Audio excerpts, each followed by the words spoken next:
In this lesson, we want to explain color replacement effect. This effect is used to change the selected color with the desired color. Select on effect to start and click on a plus sign.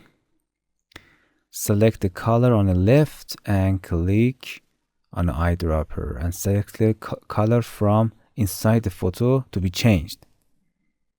The next box, right box, which is an alternative color. You can select the color.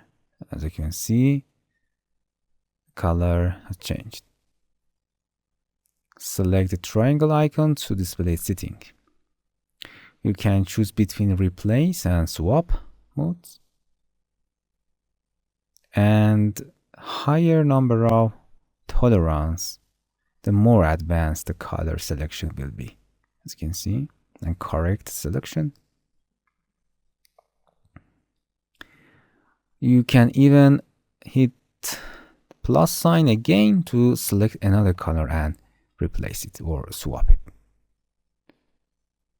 Okay, that is color replacement effect.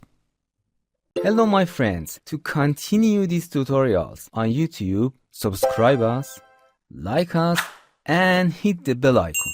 And now you will be alerted about all of the amazing videos that we release.